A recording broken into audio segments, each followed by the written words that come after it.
What's good, ladies and gentlemen? You back for another Midnight Mirage Classic.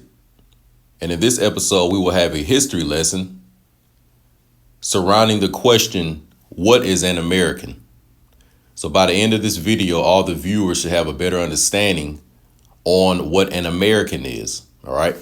So the central theme of this video is we will be answering the question, what is an American? So we'll talk about American culture, American ethnicity, the original Americans, and foreigners who came and created allegiances with original Americans to create a new system or a new way of life that will later on be called the United States of America. All right. So the first thing I want you to pay attention to is on the screen. On the screen, what you have is a neighborhood or some of the home or houses or residences of the original American people known as the Mississippians. All right. So if you have researched American Indian culture or history before, you have learned about the Mississippians. OK, so what we'll do is read about the Mississippians a little bit. So we'll understand just some basic background on these people. Now, the first thing that we're going to understand is we see that the Mississippians here in America have neighborhoods and they have organized communities. So that means that they have their own system and their own civilization, their own way of life, their own government, their own forms of commerce and business, their own religion, the ways that they socialize with each other. All right. They have cultural practices, their own dances. They have their own languages. All right. They have their own style and architecture. All right. So as you can see, the indigenous Mississippians of America were not people that were just roaming and living in the woods and that were, quote unquote, uncivilized. All right. They had their own institutions, their own structures. These are the mound builders of America. All right. These are the ancient mound builders of America. So let's read about them real quick. So this is just some basic Wikipedia information that anybody can find, but we just want a little background on the Mississippian culture. The Mississippian culture was a Native American civilization that flourished in what is now the Midwestern, Eastern, and Southeastern United States from approximately 800 AD to 1600 AD, varying regionally. It was known for building large earthen platform mounds and often other shaped mounds as well. It was composed of a series of urban settlements and satellite villages linked together by loose trading networks. The largest city was Cahokia, believed to be a major religious center located in what is present-day southern Illinois. So the first thing that we learned is that the Mississippian culture was an American indigenous civilization that flourished in the Midwestern regions, the Eastern region, and the Southeastern region of the so-called United States or mainland North America. So for all of us that have, let's say, tribal American Indian ancestry, maybe you have somebody in the family that told you or gave you some type of a clue that, yes, we do have American ancestry. All right. The Mississippian culture is that greater general term or name that we'll use to capture all of us that are from the Midwest, the East, and the Southeast. So yeah, you may be from, let's say, the Creek or the Iroquois or the Choctaw or the Timucua or any of these other tribes that are, let's say, throughout the Midwest, the East, and the Southeastern North America. Even though you may be from a particular tribe, but that greater culture that all the tribes come from and share, and that greater ancestral group that all of our people come from that have American ancestry is known as the Mississippian. OK, so our civilizations, they go in various phases and stages here in the Americas, going all the way back to the Antediluvian times. And they have different names. So the more present modern name, or at least the name of the culture and civilization, when the Europeans started to come to the Americas in the 1400s, the 1500s, the 1600s, the indigenous people that they were meeting were the Mississippians. All right. So that's our latest or most recent cultural civilization here in North America, believe it or not. So if you want to know more about who your people are, then you need to study the Mississippian Americans. All right. Now, when I'm using that term Mississippian, it's both a nation and an ethnicity, because the original Mississippians, when you research, are called a copper colored so-called Negroid people. All right.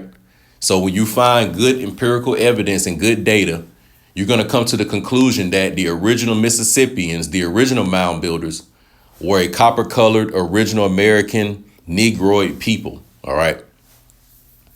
So let's read a little bit deeper. It says that they were in the Midwest, Eastern, and Southeastern United States from 800 to 1600 AD. So this is around the time period where the Europeans showed up, the 1400s, the 1500s, and the 1600s. So they encountered the Mississippians, and they had been there for thousands of years. All right. Because the Mississippians, believe it or not, are the descendants of the super ancient people known as the Maya, known as the Olmec, the Incan, the Amaru, or those ancient Antediluvian Americans. All right. So the Mississippians didn't just, drop out of the sky. They had ancestors that were more ancient than them. And these are some of the people that we call the Amaru. And another thing before we move forward, the Mississippian culture and the way that the mounds were constructed and the way that the homes were constructed are very, very similar to what's known as the Maya civilization. So there is a connection and a link between the Maya of Central America and the Yucatan and the northern part of South America. There's a connection between those people and the Mississippians of the Southeast. So a lot of the tribes that are in Florida, Southern Alabama, Georgia, the Carolinas, some of these tribes had ancestors that were from the ancient Maya. All right. So let's continue. We'll read a little bit of basic information about some of the contact with the Europeans or the Europans. OK. Scholars have studied the records of Hernando de Soto's expedition of 1539 through 1543 to learn of his contact with the Mississippians as he traveled through their villages of the Southeast. He visited many villages, in some cases staying for a month or longer. The list of sites and peoples visited by the Hernando de Soto expedition chronicles those villages. Some encounters were violent, while others were relatively peaceful. In some cases, de Soto seems to have been used as a tool or ally in long-standing native feuds. De Soto's later encounters left about half of the Spaniards and perhaps many hundreds of Native Americans dead. The chronicles of De Soto are among the first documents written about Mississippian peoples and are an invaluable source of information on their cultural practices. So you had the Spanish Crusaders, which were the so-called Black conquistadors, known as so-called Black Spaniards or Black Spanish, who were practicing Catholicism. And they started to come into the Americas in the late 1400s, early 1500s, mid 1500s. And a lot of them basically were being kicked out. So when you hear about the expulsion of the so-called Jews or the Israelites being kicked out of Europa, when you hear about the Huguenots being kicked out of Europa, and then later on when you hear about the Jacobites being kicked out of Europa, a lot of these were the swarthy, melanin complexion, melanin enriched Europans who were coming to the Americas to create a new life because the culture of Europe was changing at this time. The Catholic Church was starting to get more power. So a lot of people wanted to get out of there and come over here. Now, some of these Spanish conquistadors, they were coming over here on a lot of BS. All right. So they were coming to colonize, steal land, put people in perpetual servitude, things of that nature. But I'm not going to say all of them were. So you had people who may have been from Spain or Portugal or Southern Europe, really the Iberian. You had melanated people coming to the Americas. Some of them were on the BS and some of them were not. So that's why it makes the statement that some encounters were violent while others were relatively peaceful. OK, so there were a lot of business dealings being done. And also the reason why it was peaceful, because these were both a copper colored so-called black people. All right. They had the same ethnic phenotype and appearance. All right. So although they had cultural differences and they were foreign to each other, but they both had brown skin complexions. OK, we'll say that. All right. So De Soto, they came through the Gulf of Mexico, up through Florida, Alabama, Georgia, and they fought against the Mobilian, also known as Chief Tuscaloosa. All right. Or the Alabamian. All right. And Chief Tuscaloosa is described as being a so-called black giant war chief. OK. So these are some of the, background histories of the ancient Mississippians, the people that were encountered by the Europeans when they came to the Americas. Okay. And as we stated before, this is some of the neighborhoods that they lived in. So we see that these people were organized. All right. They had organized civilization. They were advanced. They had technology, etc. All right. So, as I said, when you hear me use that term antediluvian, I'm talking about the pre-flood world. So based on biblical history and also the history of a lot of other nations, we know that there were certain cataclysmic events in the ancient world. And there were certain, maybe let's say climate change events, and in the end of a lot of empires and civilizations. And let's say the ego and barbarism of ancient man, he basically self-sabotaged himself and destroyed himself. OK, so historically, this is what you read about the so-called Noah's flood, or the end of this super ancient civilization. And now a new civilization is going to be started from the remnant of that old civilization that ended. OK, another term for the antediluvian civilization is also Atlantis. All right. So when we're talking about the Mississippian tribes who were found by the Europeans in the 14, 15, and 1600s, these Mississippians are descendants of the antediluvian Americans, or those from the Amaru, or quote unquote Atlantis. All right. So these are bloodline Americans, all right, American tribal families. And we're talking about South, Central, and North America. OK, so the Spanish Crusaders, the conquistadors, they encountered, the Incan in South America, of course, the Maya and the Aztec in so-called Central America. And then they encountered the Mississippians in North America. All right. So when I say Americans, I'm talking about the Inca, the Maya, the Olmec, the Mississippian, and all these other terms to describe ancient American tribes. All right. So, we talked about the Mississippians that were in the Midwest, the East, the Southeast. You'll hear other terms like Algonquin and Iroquois as well. All right. That were on the eastern seaboard. But just understand that these are the people that the Europeans and the foreigners are encountering. And these are the people that are from the land. So they know what food you need to eat. They know what you need to plant and how to plant it. They know about the geography. They know about the kind of animals that are here. They know about the weather and the seasons. All right. They understand the different tribes and the just the social politics of the American soil and American community. So if you somebody coming from Europe, you don't know what's going on here. So you got to plug in and tap in and link in with the people that's already from here, so they can put you up on game and let you know, OK, like this tribe over here. No, you don't want to do business with them. They known for backdooring people. They known for setting up jugs and, telling you that, yeah, they're going to come and sell you, a pound of tobacco. But next thing you know, you got a bunch of Mississippians pulling up with red and black war paint on, and they killing everybody. So no, don't do business with them. Go do business with this tribe over here. They're a little more friendly.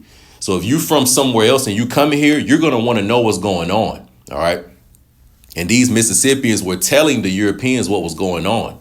So they didn't come and just make the 13 colonies without the indigenous people's permission. All right. There were certain marriages. There were certain business unions. And this is how you had certain nations from Europa making allegiances with certain nations from America. All right. And that's how that goes. So, as I've said in prior tapes, you've had friendly Americans and they were working with friendly Europans. All right. But you also had insidious Americans and you had insidious Europans. So when we talk about so-called dirty Moors, you're basically talking about so-called black people who were corrupt, and they were from both America and Europe. All right. So you had corrupt people working with other corrupt people, and you had righteous people trying to work with other righteous people. OK. Now, eventually what did happen is a lot of the American tribal people, the Mississippians, the Algonquin, they started to, even though they had intermarriages with some of the Europeans and they were doing business with them, but some of them started to take on the European culture a little bit too much. And they put themselves under the banner of Christendom. All right. So you see the way that these Mississippians are living right here on the screen. These people have their own way of life, their own way of spirituality, religion, etc. And they may not have had a problem with Christendom, but these people were not Christian, and they may have not wanted to convert into that. But just as time went on, you started to have a lot of the indigenous Mississippian organic people on the land started to be absorbed into the European culture.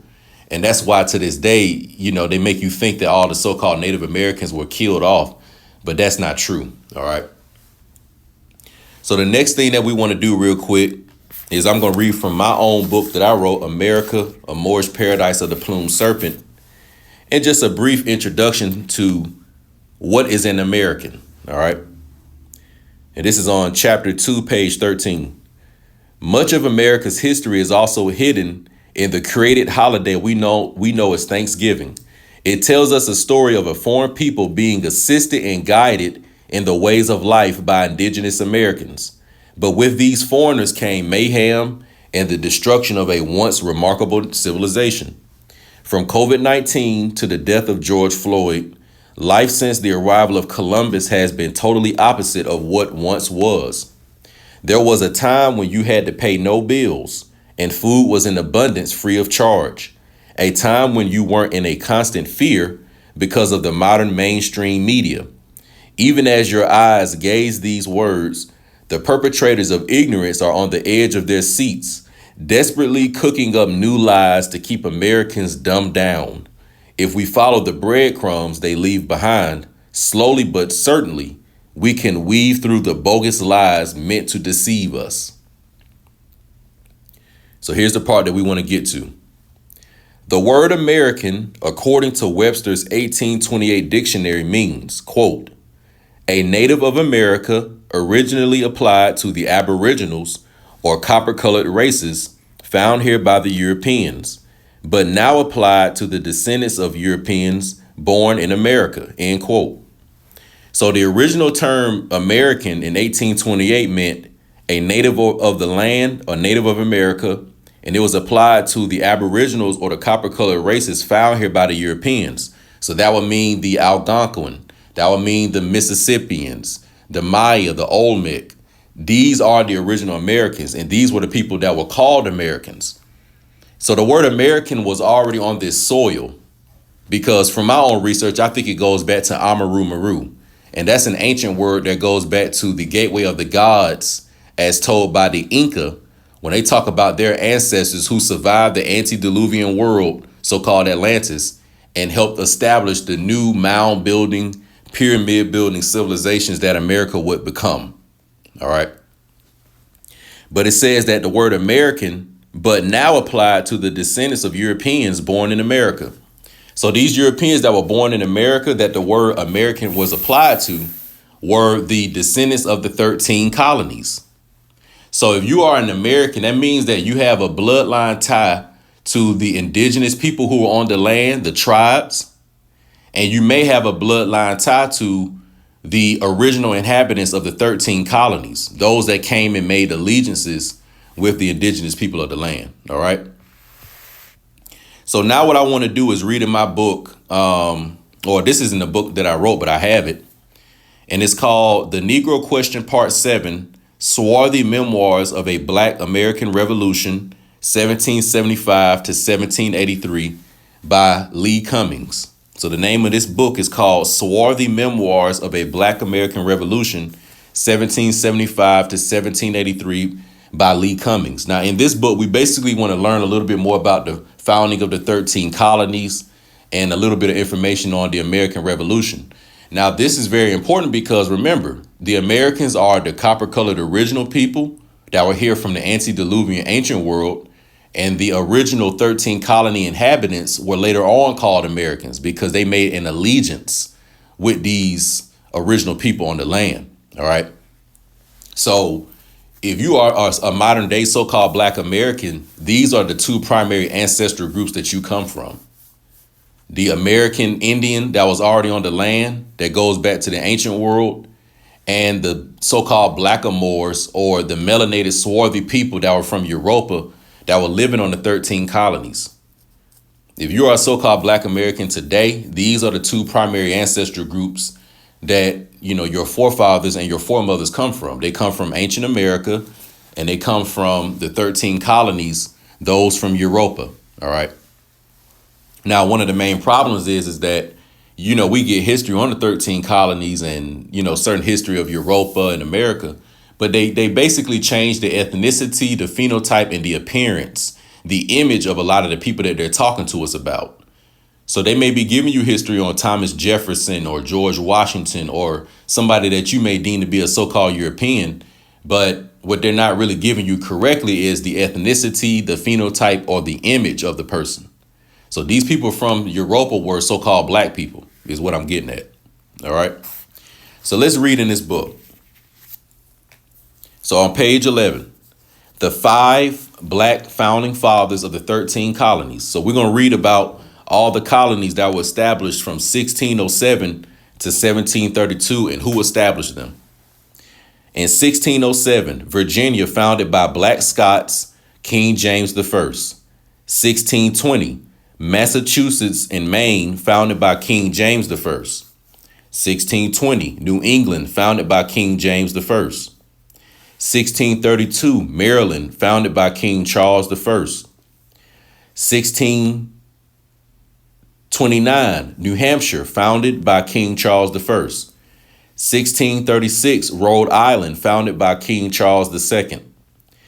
1638, Delaware, founded by King Charles II. 1663, North Carolina, founded by King Charles II. 1636, Connecticut, founded by King Charles II.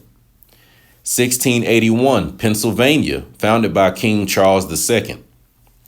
1663, South Carolina, founded by King Charles II. 1664, King James II, Duke of York, founded New Jersey. 1732, Georgia, founded by black Germans, King George II. So we just went through the 13 colonies from 1607 to 1732, and we talked about who founded all of them. So it was the black Scots, King James and his sons, and it was the black Germans, King George and his son. All right, so let's continue.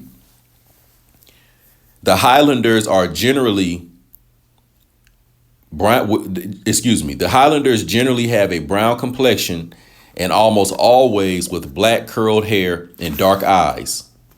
Quote, and this is by Joseph Ritson. So let me see. Now we're going to go to page 14, excuse me. Because we're really just bouncing around. I just want to make some basic points, okay? So let's read real quick. So you have the memoirs of the Secret Service of John Mackey, Esquire, during the reign of King William, Queen Anne, and King George I. All right, and this was published in 1733, Nichols and Sons, book location, the New York Library. So we're going to read right here in the memoirs of the Secret Services of John Mackey the Esquire. And we're going to get a description of the Jacobite royals, the princes, the dukes, the earls, and noblemen of the Scot, Irish, and British and Welsh. All right. Charles Linnaeus, page 36, Duke of Richmond, son of King Charles I of Scotland, black complexion, much like King Charles. John Lord Somers, Lord Chancellor, 1651 to 1716, brown complexion. Daniel Earl of Nottingham, Secretary of State, a tall, thin black man.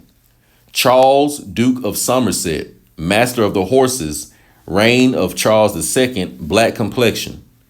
John, Duke of Buckinghamshire, was Earl of Mulgrave in the reign of King Charles II, brown complexion. Charles, Duke of St. Albans, first son of King Charles II, black complexion, much like King Charles. John, Duke of Newcastle, Earl of Clare before the Revolution. King William created this gentleman a duke and gave him a garter, black ruddy complexion.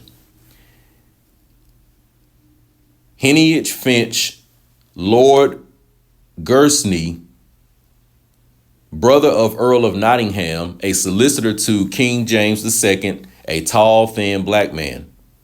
Earl of Feverham took oath to King William, a middle-statured brown man. This description of the black Jacobite royals, Scottish Highlanders, and black British or Welsh comes to us from a very reliable source, the English Secret Service. Okay, so that's the source that we got that from, the English Secret Service. All right. So what we were reading basically were some of the so-called black Jacobite or Israelite royals of Europa. All right. So if you hear people talk about the Jacobites or the Israelites of Europa, remember when I talked about the people that were subject to the Spanish Inquisition, the expulsion of the Jews of Europe, these are the people that we're talking about. These were the ones that were flooding and running to the 13 colonies. OK. All right. So let's read about King George real quick. King George II legalized slavery in the state of Georgia in the year 1751, and King George III had the dubious distinction of being the king that lost the 13 black colonies. So I'm going to reread that one more time. King George II legalized slavery in the state of Georgia in the year 1751. And King George III had the dubious distinction of being the king that lost the 13 black colonies. All right. So I just wanted to go into some basic stuff about King George real quick.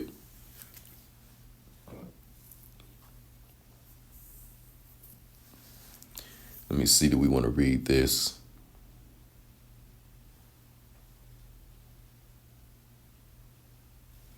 All right, so let's read the Paris Peace Treaty 1783. All right. There is a peace treaty that is still being recognized by the United States and England called the Paris Peace Treaty of 1783. Let's examine this peace treaty that was signed by King George III. All right. So the Paris Peace Treaty 1783, Article 1.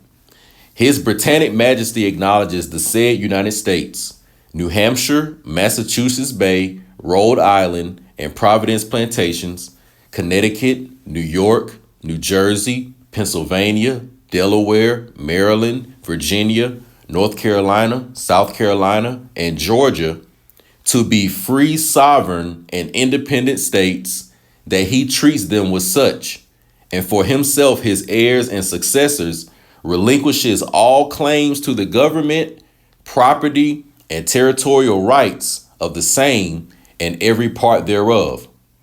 King George never mentions Alabama, Florida, Mississippi, Louisiana, Arkansas, Kentucky, Missouri, Texas, Tennessee. And do you know why? Because the slave states didn't belong to the British. They belonged to the Spanish and French. The only British colony to have a legal charter legalizing the enslavement of other human beings was Georgia, named after King George II. Let me reread that. The only British colony to have a legal charter legalizing the enslavement of other human beings was Georgia, named after King George II. So remember that there was a difference between the Scottish Highlander dynasty and the Georgian dynasty from Germany. And believe it or not, these two melanated royal seats were fighting against each other. So the Scottish Highlanders, some of them were fighting against the Germans. The so-called black Germans were fighting against the so-called black Highlanders of Ireland, Scotland, etc. All right. So they just going into a little history on how slavery was not legalized in Georgia by the British until the year 1751, which means slavery only existed in that state 115 years.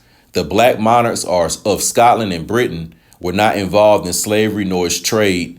Go back and read the original charters.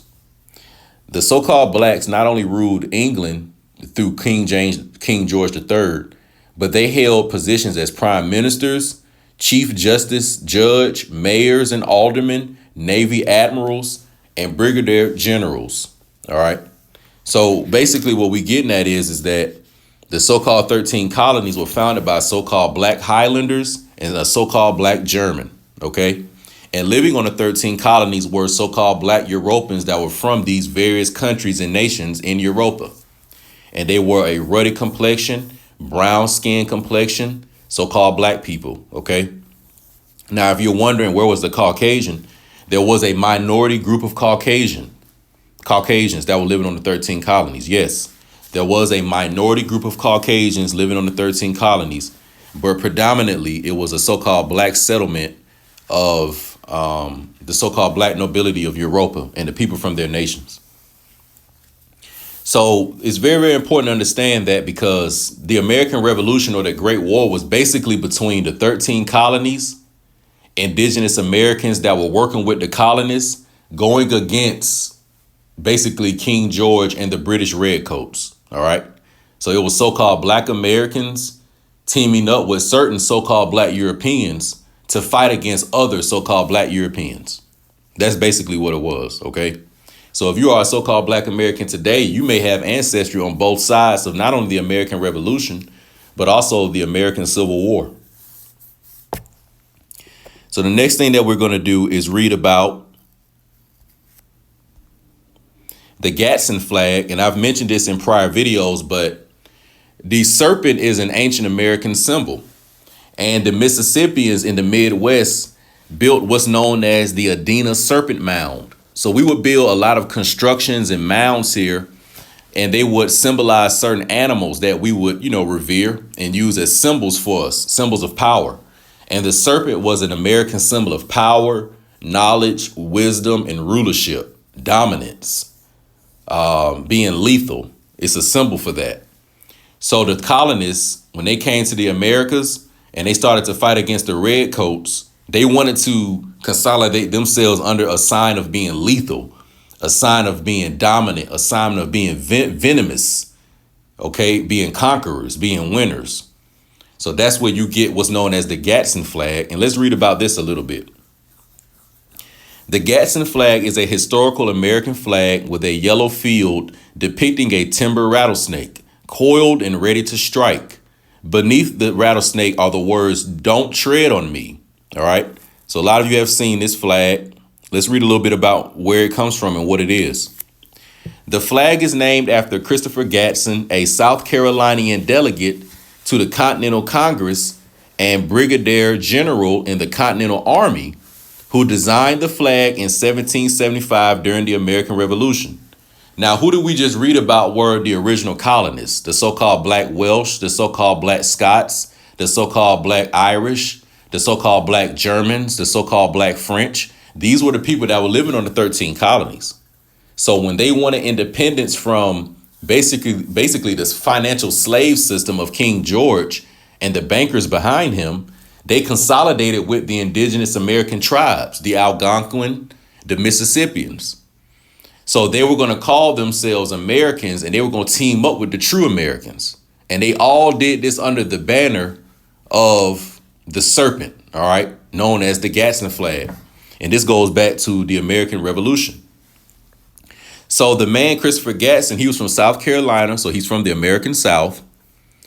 And he was a delegate in the Continental Congress and a brigadier general in the Continental Army. And he designed the flag in 1775 during the Revolution. All right. So this flag was being, flown by the Continental Army during the fight, okay, against the foreigners. All right. So you had Europeans who were foreigners, but they said, you know what? We want to create an American way of life. Yeah, we're from Europe, but we're here in America now. We like the way that the Americans do it. And we want to create something new here. And we want to be away from King George. We don't want you, bothering us. We want to create our own money. We don't want to be taxed under your feudal system anymore. And some of the Caucasian people, the reason why they fought with the colonists, because they were tired of being serfs. They were tired of being vassals. They were tired of these, brutal black and Moorish landlords that they had. So you had melanated colonists teaming up with melanated Americans. And you had the Caucasian minority that said, you know what, we about to team up with y'all because we want to get out of feudalism. We want to get away from King George and basically get away from slavery. All right. So that's what you had. So it says,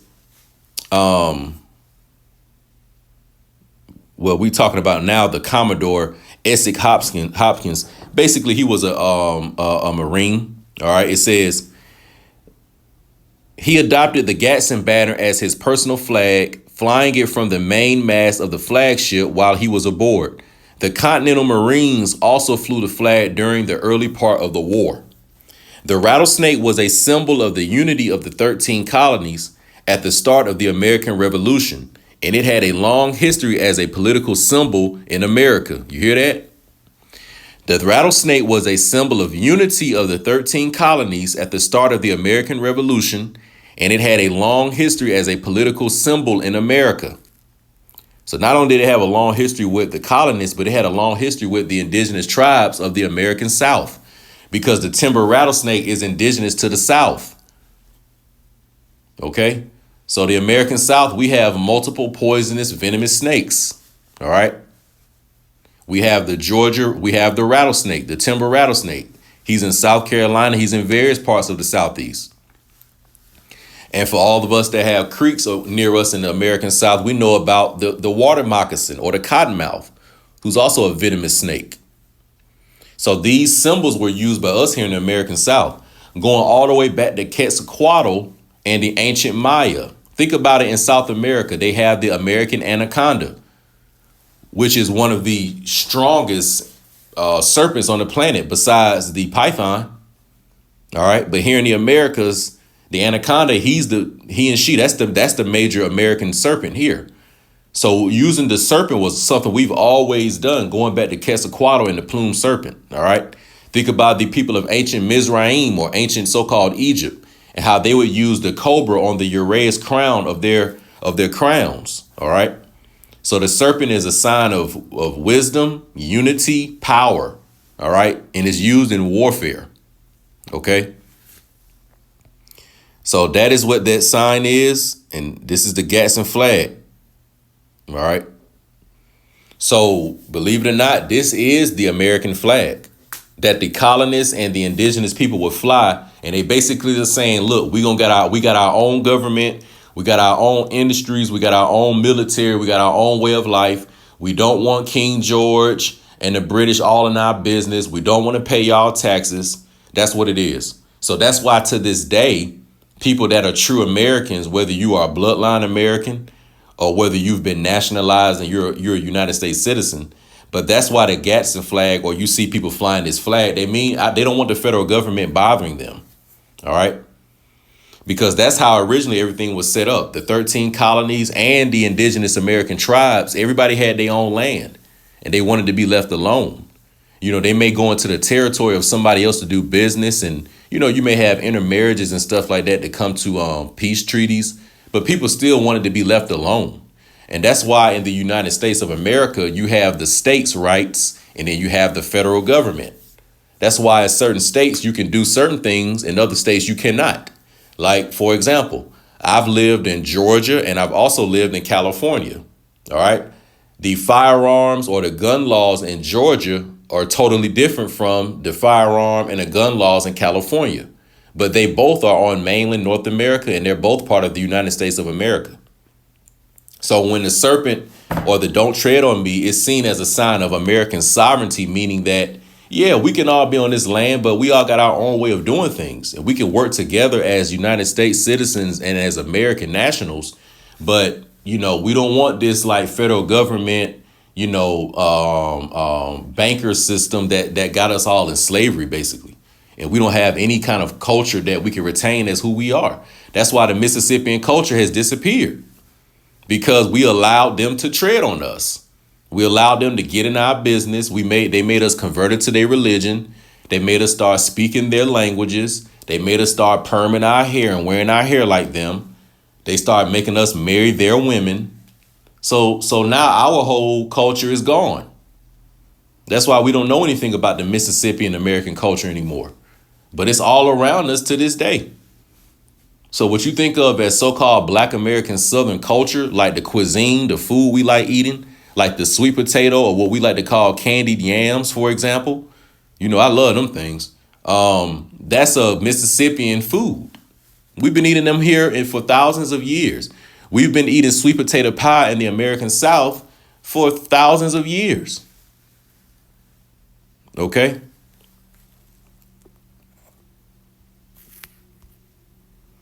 So to get ready to wrap everything up, you know, so you have the Americans, which are the indigenous people, And you had the United States citizens, which are those from the 13 colonies.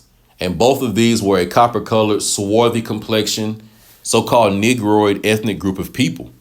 All right.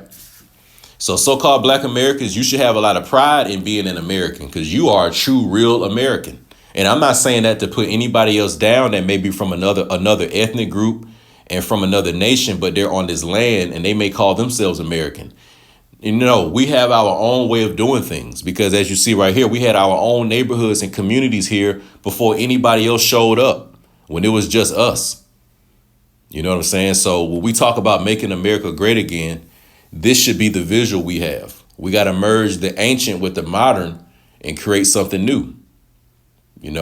So this is what so-called Black Americans should be thinking about. Not only using this history to learn, but we need to, create businesses, create our own form of militaries or paramilitary groups, our own corporations, our own governments, etc. Like this is where it's going. We may not be doing it now, but this is where it needs to go. OK. So salute, y'all. Stay tuned. I hope you learned something. We out.